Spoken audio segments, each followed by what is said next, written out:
Bismillahirrahmanirrahim. Assalamualaikum warahmatullahi wabarakatuh. Bagaimana teman-teman semua kabarnya? Semoga teman-teman dalam keadaan sehat walafiat dan juga tetap semangat dalam melakukan PJJ ini. Dan jangan pernah bosan untuk belajar. Pertemuan ke-28 ini kita akan membahas sebab sujudnya sahwi dan juga sunnah ab'adnya sholat.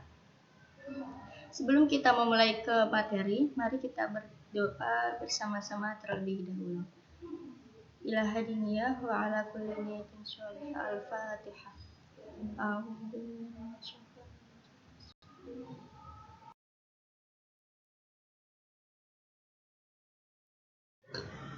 Faslun asbab sujud sahwi arba'atun. Sebab-sebab melakukan sujud sahwi itu ada 4. Yang pertama, tarku ba'din min am'ani sholat. Yang pertama yaitu meninggalkan sebagian dari sunnah ab'adnya sholat, atau ba'dil ba'di, atau meninggalkan sebagian dari sunnah ab'adnya sholat.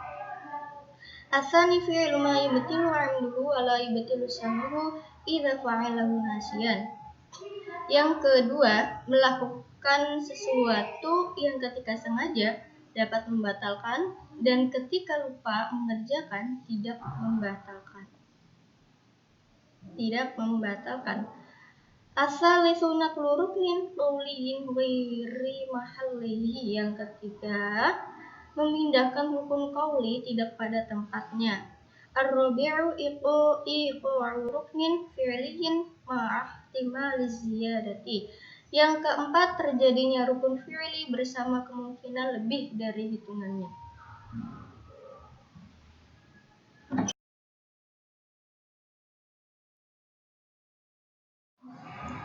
Faslun ab'adus sholati sab'atun. Sunnah ab'adnya sholat itu ada 7. Yang pertama at-tasyahudul awalu, yang pertama tasyahud awal.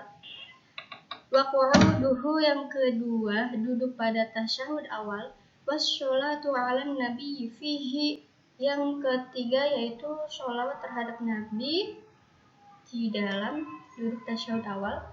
Washolatu 'alal ali fit tasyahudil akhiri. Yang keempat, sholawat terhadap keluarga Nabi Muhammad ketika tasyahud akhir. Wal kunutu, yang kelima kunut. Wa qiyamuhu, yang keenam berdiri dalam kunut. Washolatu wassalamu 'alan nabiyyi wa alihi wa sahbihi fihi.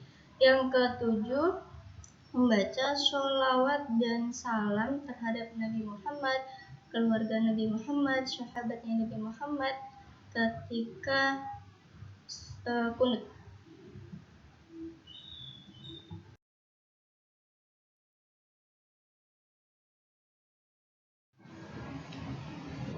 Sebab-sebab yang mengharuskan atau melakukan untuk sujud sahwi itu ada 4. Yang pertama, meninggalkan sebagian dari sunnah ab'adnya sholat. Perlu kita ketahui bahwa di dalam sholat itu ada rukun, artinya rukun itu wajib untuk melakukan. Tidak boleh meninggalkan rukun-rukun yang wajib. Lalu ada juga yang sunnahnya. Di dalam sholat itu, sunnahnya itu ada 2. Ada sunnah ab'ad dan juga sunnah hayat. Apa sih dari sunnah ab'ad itu? Sunnah ab'ad itu adalah sunnah yang sangat dianjurkan untuk dikerjakan, yang jika ditinggalkan harus melakukan sujud sahwi. Nah, apa arti dari sunnah hayat itu? Sunnah hayat itu adalah segala sesuatu yang dikerjakan dalam sholat selain rukun sholat atau yang wajib melakukan sholat, rukun sholat, dan yang apabila ditinggalkan maka tidak wajib melakukan sujud sahwi. Kalau sunnah hayat itu tidak harus melakukan sujud sahwi, jika sunnah ab'ad itu harus melakukan sujud sahwi. Nah, sebab yang mengharuskan sujud sahwi itu ada 4. Yang pertama, meninggalkan sebagian dari sunnah ab'adnya sholat. Contoh misalkan meninggalkan kunut. Kunut itu termasuk dari sunnah abadnya sholat. Nah, ketika kita sholat subuh dan meninggalkan kunut, wajib harus melakukan sujud sahwi ketika di akhir rakaat, atau meninggalkan sebagian dari sunnah abadnya sholat. Contoh misalkan sebagian dari sunnah abadnya sholat, contoh yaitu ketika kita membaca kalimat kunut, bacaan kunut, kita meninggalkan satu kalimat saja di dalam kunut, bacaan dari kunut, itu harus melakukan sujud sahwi. Yang kedua, melakukan sesuatu yang ketika sengaja dapat membatalkan dan ketika lupa yaitu tidak membatalkan. Contoh misalkan memanjangkan rukun yang tidak harus dipanjangkan atau tidak dilamakan. Kita pernah membahas bahwa rukun-rukun yang yang diperbolehkan untuk tumakninah itu adalah salah satunya sujud. Nah, ketika seseorang atau ketika kita memanjangkan rukun yang tidak harus dipanjangkan atau ditumakninahkan, contoh misalkan i'tidal. I'tidal itu tidak termasuk dari rukun yang harus ditumakninahkan. Nah, maka ketika seseorang tersebut misalkan i'tidalnya dilamakan karena tidak harus untuk ditumakninahkan, maka harus melakukan sujud sahwi. Yang ketiga, memindahkan rukun qauli tidak pada tempatnya. Memindahkan rukun qauli tidak pada tempatnya. Contoh, misalkan ketika kita sholat membaca surat Fatihah, akan tetapi membaca surat Al-Fatihahnya itu dibacanya ketika i'tidal, berarti tidak membaca Fatihahnya itu tidak pada tempatnya. Seharusnya Fatihah itu ketika takbiratul ihram. Nah, tapi seseorang tersebut itu membaca surat Al-Fatihahnya di rukun i'tidal, maka diharuskan seseorang tersebut melakukan sujud sahwi. Yang keempat, mengerjakan rukun fi'li dengan kemungkinan melebihkan hitungannya. Contoh misalkan pastinya kita pernah ketika sholat itu lupa berapa sih kita itu tadi sholatnya udah 3 rakaat atau 4 rakaat ya. Nah, itu kita ragu,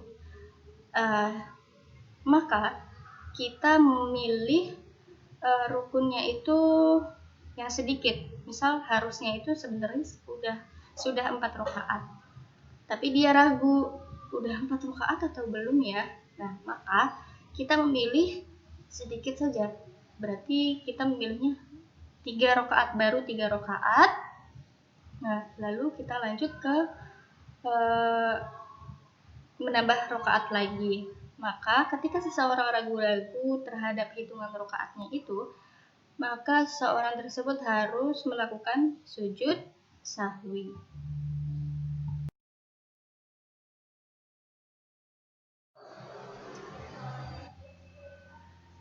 Perbuatan dalam sholat yang termasuk dari sunnah amaatnya sholat itu ada 7.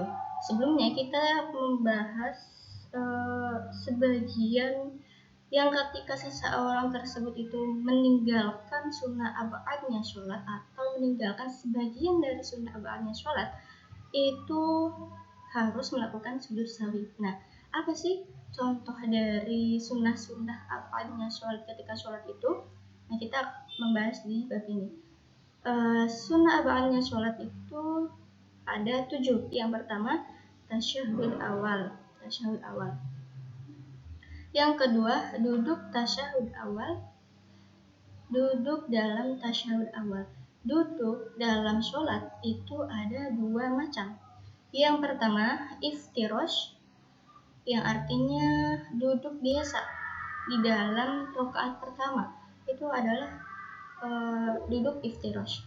Yang kedua, duduk tawaruk. Duduk tawaruk ini duduk di rokaat akhir membaca tasyahud.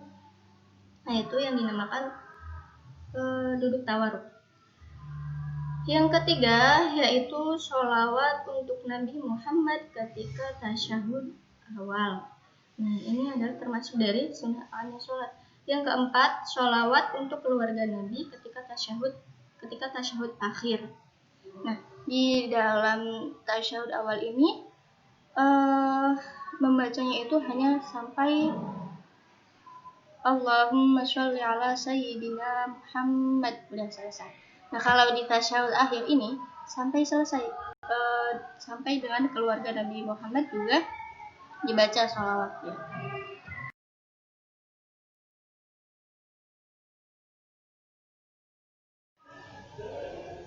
Yang kelima, sunnah abadnya sholat itu adalah doa kunut. Kunut itu termasuk dari sunnah abadnya sholat. Yang keenam, berdiri dalam doa kunut. Jadi ketika kunut itu dianjurkan untuk berdiri. Yang ketujuh, sholawat dan salam untuk Nabi Muhammad, keluarga Nabi Muhammad, sahabatnya Nabi Muhammad ketika doa kunut.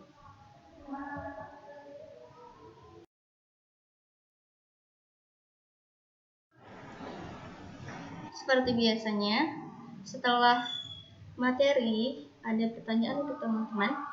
Pertanyaannya ada dua. Yang pertama, di dalam sholat itu ada rukun yang wajib dikerjakan dan juga ada hal yang sunnah. Apa saja kesunahan dan apa artinya? Yang kedua, duduk dalam sholat itu ada dua macam. Apa saja macam-macam dari duduk di dalam sholat? Sebutkan dan apa artinya?